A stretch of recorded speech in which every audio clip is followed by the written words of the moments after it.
अभी रिसेंटली भी ये मुझे लगता है 400 साल 500 साल पहले वापस रिकन्स्ट्रक्ट हुआ है। ये होते रहता है क्योंकि राम जी के जो भक्त हैं वो अनादि हैं। ये जो सृष्टि की चीज़ें हैं वो जर्जर हो सकती है, लेकिन राम जी जो है वो शाश्वत है। जैसे अवतार का मतलब है अवतरती थी अवतार, भगवान राम जो है वो शाश्वत रूप में साकेत धाम में है। जैसे अयोध्या धाम है, वैकुंठ धाम है, वहाँ वो विराजते हैं। और जब जब यहाँ भक्तों को कठिनाई होती है या जब जब धर्म का ज्ञान लोगों में कम हो जाता है तो भगवान राम स्वयं अवतरित होते हैं। और खासियत ये है कि वो एक राम लल्ला के रूप में अवतरित होते हैं। लोगों के बीच में बैठ गए और कथा सुन रहे थे, जब लवकुश रामायण कथा सुना रहे थे। और आश्चर्य की बात यह है कि आजू बाजू जो साधारण लोग थे, जो साधारण तो नहीं लेकिन जो वहाँ के जो रहीवासी थे जो कथा सुन रहे थे, उनको ये पता ही नहीं चला कि हमारे साइड में ही राम जी बैठे हुए हैं। किसी को पाँव लगे तो थोड़ा ऐसे से कर दे, साइड करो। तो भगवान राम इतने दयालु हैं कि उनके चरणों में अगर कोई एक बार आ जाए तो वो कभी नहीं छोड़ते। इसलिए राम के मंदिर में आके एक ही चीज़ बोलना चाहिए कि हे प्रभु राम, मैं आपका हूँ। बस एक बार बोल देना है, क्योंकि एक बार जब वनवास का लीला है, वनवास के समय जब राम जी आराम कर रहे थे शाम में रात को, तो माता सीता उनके चरण को दबा रही थी। चरण दबा रही थी तो माता सीता ने देखा कि उनके पाँव में एक कांटा है, क्योंकि जंगल में चलने से पाँव में कांटे लग सकते हैं। एक कांटा था, तो माता सीता ने वो कांटा निकाला। राम जी इमीडिएटली उठ गए, बोले सीता ये क्या कर रहे हो? बोले स्वामी इसमें कांटा था आपके पाँव में।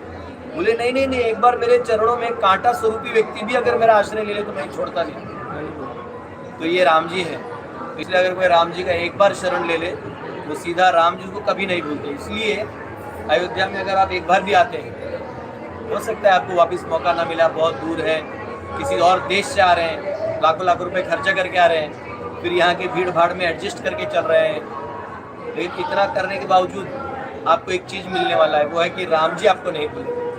आपका मेमोरी भी आउट हो सकता है, किसी दिन खत्म हो सकता है, लेकिन राम जी नहीं भूलते, क्योंकि वो शाश्वत है, वो कॉन्शियस है, वो चेतन है।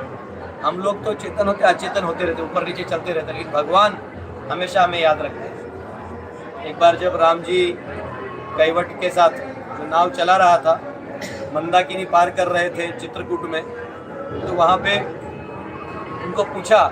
उन्होंने पूछा उस नाव वाले को कि ये बताओ कि कितना लोग हैं? हम 3 लोग हैं, सीता माता लक्ष्मण जी थे, वो थे। बोले कितना दाम लगेगा? हम लोग तो वनवास में निकले हैं। बोलते हैं महाराज जी आपसे क्या लेना, आपको हम फ्री में छोड़ देंगे। बोलते हैं नहीं नहीं, आप तो व्यवसायी हो, आपका रोजी रोटी इस पे चलता है, हम क्या सेवा कर सकते हैं आपके लिए, क्योंकि आप हमें छोड़ दे उधर। बोले नहीं नहीं, आपको फ्री में है, क्योंकि आप और मैं एक ही जाति के हैं। तो लक्ष्मण जी थोड़ा गुस्सा हो गए, बोला है नाव चलाता है और मेरे राम जी को वनवास क्या हो गया, इनको अपने जाति में बोल रहा है।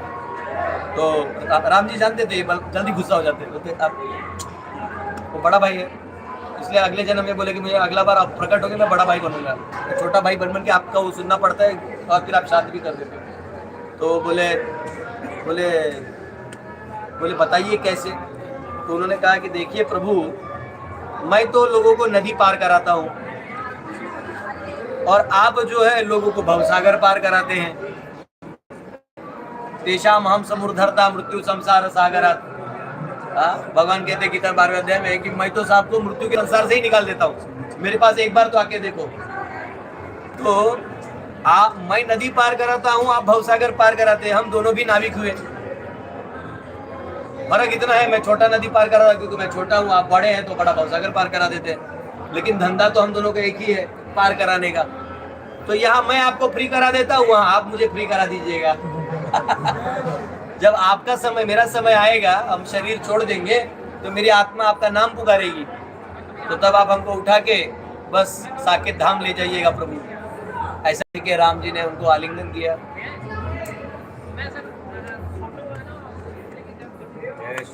एक जानकारी आप हमें दे दीजिए, आपको थोड़ी सी।